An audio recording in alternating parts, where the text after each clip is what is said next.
Sir thank you sir. Chiranjeevi sir, ఎప్పటికీ మీ పక్కన కూర్చోవాలన్నా కూడా కాసేపు ఈ పక్కన కూర్చున్నంతసేపు నాకు ఊపిరాడలేదు. త్వరగా స్టేజ్ మీద పిలిచేసరికి హ్యాపీగా వచ్చేసాను. అంటే మీతో ఇలా కూర్చోవడం లేకపోతే ఇలా స్టేజ్ షేర్ చేసుకోవడం కానీ, చిన్నప్పుడు మీ సినిమా ఫ్లాప్ అయిందనుకోండి, మీరు నిద్రపోయేవారేమో కానీ మీరు ఇంకో సినిమా వచ్చి హిట్ అయ్యే వరకు మీరు నిద్రపోయేవాళ్ళం కాదు. సో అండ్ అలాంటిది మరి చరణ్ని మాకు ఇచ్చినందుకు థ్యాంక్ యూ సో మచ్. ఈ మొదటిసారి ఫస్ట్ టైం నేను బుచ్చి వచ్చి, సో అఫ్కోర్స్ నేను ముందు కథ విన్నా కానీ ఒక్కసారి చరణ్ ముందు వచ్చి కూర్చుని కథ చెప్పినప్పుడు కింద నేల మీద కూర్చుని బాస్ తీసుకుని వాడు చెప్తుంటే ఇద్దరం అమేజ్ అయిపోయాం, చాలా ముచ్చట పడిపోయాం. చరణ్ కళ్ళలో అయితే నీళ్ళు ఉన్నాయి. అంటే ఒక కమర్షియల్ సినిమాని ఒప్పుకోవడం మామూలు విషయం కాదని,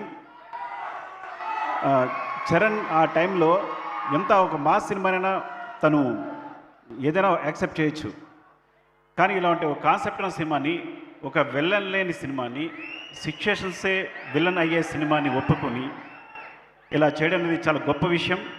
అంతకన్నా గొప్ప విషయం అలాంటి సినిమాని మీరు ఆదరించి ఇంత బ్లాక్ బస్టర్ చేయడం ఇంకా గొప్ప విషయం. అంటే ఈ సినిమా కమర్షియల్ సినిమా అనే కాన్సెప్ట్ని మార్చేసింది ఈ సినిమా అనేది. The thanks for Buchibabu for that. I think one of promising డైరెక్టర్గా, అంటే ఒక ఉప్పెన తీసిన అబ్బాయి ఇంత పెద్ద సినిమాని, ఇలాంటి పెద్ద సినిమాని హ్యాండిల్ చేయడం అనేది చాలా గొప్ప విషయం. Love you, congratulations and thank you. Love you రా, ఇలాంటి సినిమా ఇచ్చినందుకు. పెద్ద టీం అందరికీ అండ్ చరణ్ చరణ్ చరణ్ అంటే ఒకటి ఇలాంటి సినిమాని ఒప్పుకోవడం, ఆ సినిమా కోసం తను కావాల్సినట్టుగా కష్టపడడం, మీరు ఒక బాడీని ప్రతి సినిమాని ప్రతి సీన్ కోసం తను కసిగా పనిచేయడం, ఇన్వాల్వ్ అయిపోవడం, కేవలం చరణ్ కష్టానికి తగ్గ ఫలితమే ఈ రిజల్ట్ అనేది డెఫినెట్గా. సో అంతా తన కష్టమే.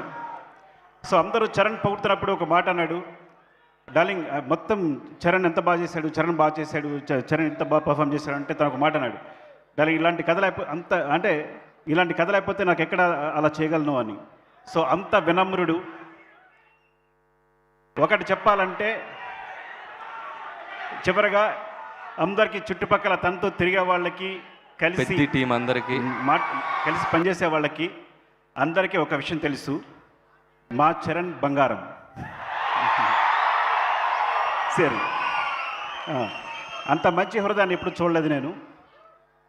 అండ్ థ్యాంక్ యూ సతీష్ గారు, ఈ సినిమాని ఇంత దగ్గరుండి ఇంత కష్టపడి చేసినందుకు థ్యాంక్ యూ సో మచ్. మీరు ఐ థింక్ ఎంత కష్టపడ్డారు ఈ సినిమా సంబంధించి, ప్రతి విషయానికి సంబంధించి దగ్గర నుండి చూసుకుని చరణ్ ఇచ్చిన అవకాశాన్ని మీరు సద్వినియోగం చేస్తున్నందుకు థ్యాంక్ యూ అండి. Thank you so much. Love you. And my cinematographer Rathnavelu, my brother, thank you so much brother. ఈ సినిమాకి ఇంత మంచి విజువల్స్ ఇచ్చినందుకు, మా బుచ్చిని సపోర్ట్ చేసినందుకు. And our background hero Ishan, is like you are the hero back side from. Thanks for the movie Peddi. And నీకెవరైనా మర్చిపోతే specially Jagath Babu garu, my favourite person and performer. ఇలాంటి మంచి క్యారెక్టర్లు ఇంత బాగా చేసినందుకు థ్యాంక్ యూ సో మచ్. నేను అందరికీ థ్యాంక్స్ చెప్పాలనుకుంటున్నాను, పేరున థ్యాంక్స్. ఇంకెవరైనా మర్చిపోతే స్పెషల్లీ రెహమాన్ గారు. ఫస్ట్ టైం నేను బుచ్చి వెళ్ళినప్పుడు ఆయన మమ్మల్ని రిసీవ్ చేసిన తీరు, నేను బుచ్చిని ఇంట్రడ్యూస్ చేసినప్పుడు, ఆయన మొట్టమొదటిసారి సౌత్ ఇండియన్ సినిమా సెపరేట్గా ఒక సౌత్ ఇండియన్ సినిమాని కథ విని ఎగ్జైట్ అయ్యి ఈ సినిమా చేసినందుకు thank you so much sir. Thank you so much Rahman గారు.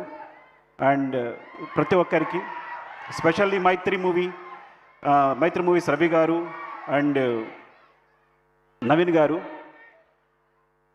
Thank you. ఈ సినిమాని యాక్చువల్గా ముందు నుంచి సపోర్ట్ చేసినందుకు thank you so much. Thank you all. Thank you, RC17, right? RC17.